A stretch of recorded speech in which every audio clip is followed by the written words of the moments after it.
Hello guys, today I will teach you why do we study vowels and consonants। आज मैं आपको पढ़ाऊंगा कि vowels और consonant का यूज कैसे होता है, क्यों पढ़ते हैं। पहला पॉइंट है for use of an. An के प्रयोग के लिए इसका प्रयोग करते हैं या पढ़ते हैं। एग्जाम्पल दिया यहाँ है एन एप्पल, एक सेब। तो एप्पल का साउंड ए से ही उत्पन्न हुआ है, एक का अर्थ आ रहा है तो एन लिखेंगे। जैसे कि वहां दिया है एन अम्ब्रेला, एक छाता। मतलब अम्ब्रेला एक छाता अ से उत्पन्न हो रहा है अम्ब्रेला में, तो अ साउंड बॉबेल्स आ रहा है, हिंदी के बॉबेल्स से मिल रहा है, इसलिए एन का यूज हुआ है। एन ऑनेस्ट मैन, ऑनेस्ट में आ हिंदी के बॉबेल से मिल रहा है, इसलिए एक ही अंग्रेजी एन लिखा गया यहाँ पे। एन आई, एक आंख दिया है तो आई का भी साउंड और बॉबल से मिल रहा है, इसलिए एन लिखा गया। तो हम ये कह सकते हैं नोट में an is used before the vowel sounded word. An का प्रयोग बॉबल साउंडेड वर्ड के साथ होता है जो स्वर से उत्पन्न होता है। ये ध्यान रहे कि हिंदी के बॉबल से मिलना चाहिए, अ से अ तक मिलना चाहिए। ठीक है।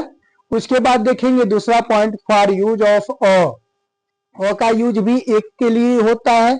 एग्जाम्पल में देखेंगे अ बाल, इसका भी साउंड ब से उत्पन्न हो रहा है, ये कॉन्सोनेंट है इसीलिए अ लिखा है। और यूनिफॉर्म, यू से होते हुए भी उसका साउंड कॉन्सोनेंट हिंदी के कॉन्सोनेंट से मिलता है य, इसलिए अ लिखा गया अ यूनिफॉर्म। और वुमन है और ओमेन नहीं है, ओमेन कहेंगे तो गलत हो जाएगा, ओमेन से आने लगना शुरू हो जाएगा जबकि गलत है। WOMAN लिखा है, वुमन होता है और वुमन लिखेंगे। उसका वुमन वो जो है हिंदी के कॉन्सोनेंट से मिलता जुलता है, इसलिए नोट में ये कहा जा सकता है a is used before the consonant sounded word. A का यूज जो होता है जिसका अर्थ एक होता है, वह कॉन्सोनेंट साउंड से पहले एक की अंग्रेजी लिखने के लिए अ का यूज करते हैं। ध्यान रहे कि हिंदी के कॉन्सोनेंट को से ज्ञ तक मिलना चाहिए, पहला स्वर पहला साउंड क से ज्ञ तक मिलना चाहिए तो अ का यूज करेंगे। और पहला साउंड पहला अक्षर अ से अ तक मिलेगा तो एन का यूज करेंगे, चाहे स्पेलिंग कुछ भी हो। इंग्लिश के बाबल ए ई आई ओ यू 5 में से हो या न हो उससे मतलब नहीं है, साउंड से मतलब है। जो हिंदी के साउंड अ से अ के बीच में मिलेगा तो और एक की अंग्रेजी एन लिखेंगे, और क से ज्ञ के बीच में साउंड जिस वर्ड का मिलेगा तो एक की अंग्रेजी ए लिखेंगे।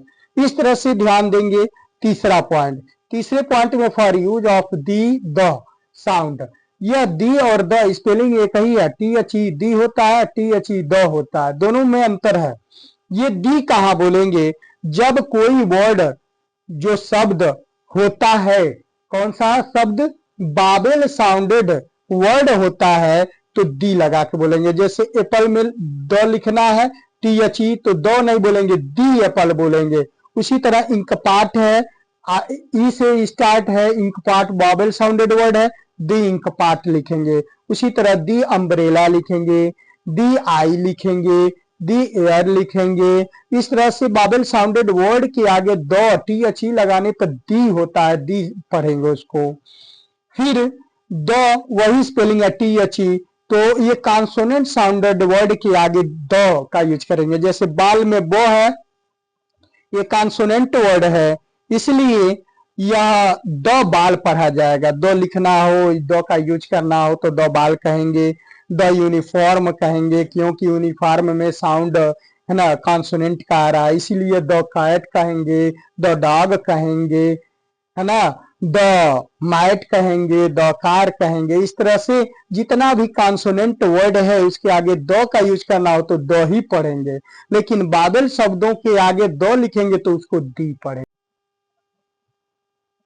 अब देखेंगे गाइस वर्ड सेंटेंस, शब्द और वाक्य देखेंगे। शब्द और वाक्य क्या होते हैं, हिंदी में बोलते हैं, अंग्रेजी में वर्ड्स एंड सेंटेंस बोलते हैं। वर्ड का मतलब होता है शब्द, जिसका ये डिफिनेशन दिया जा रहा है, और group of letters which makes a complete sense is called a word. मतलब एक अक्षरों का समूह जो पूर्ण अर्थ बताता है उसे वर्ड कहते हैं।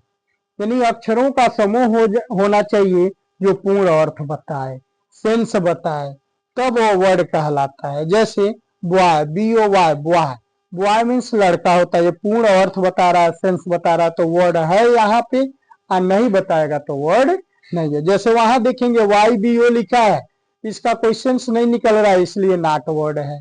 यहाँ देखेंगे CAT, कैट, कैट मीन्स बिल्ली लिखा है, ये वर्ड है, इसका सेंस निकल रहा है, इसका अर्थ निकल रहा है।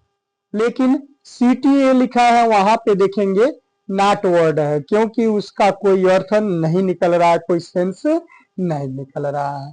यहाँ देखेंगे सेंटेंस का डिफिनेशन, जैसा कि सब लोग जानते हैं, a group of words which makes a complete sense is called sentence.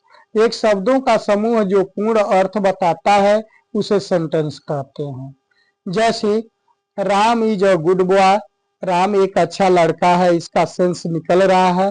और शब्दों का समूह देखिए, Ram is a good boy, Ram एक शब्द है, इज दूसरा है, और तीसरा है, गुड चौथा, और बॉय पांचवा। एक क्रम में है और एक सेंस में है, एक सीक्वेंस में रखे गए हैं, इसलिए सेंटेंस है, इसका सेंस निकल रहा है। दूसरा, she is going to Agra, इसमें भी कई वर्ड्स मिलके एक सेंटेंस का निर्माण किए हैं, और इसका भी ग्रामेटिक रूप से सही है, और इसका भी अर्थ निकल रहा है, इसलिए सेंटेंस है। लेकिन जैसे ही हम इधर उधर वर्ड का ग्रुप करेंगे और इसका सेंस नहीं निकलेगा, नॉट सेंटेंस कहलाएगा। जैसे गुड और राम बॉय इज, अब इसका कोई सेंस नहीं निकल रहा है, इसलिए नॉट सेंटेंस है। गोइंग आगरा टू इज सी लिखा है, इसका भी कोई सेंस नहीं निकल रहा है, तो नॉट सेंटेंस है। हालांकि ये भी शब्दों का समूह है, लेकिन सेंटेंस नहीं है। तो ध्यान देने वाली बात यह है गाइस कि जिस शब्दों का समूह हो और सही सेंस निकले, सेंटेंस है, और जिसका शब्दों का समूह होते हुए भी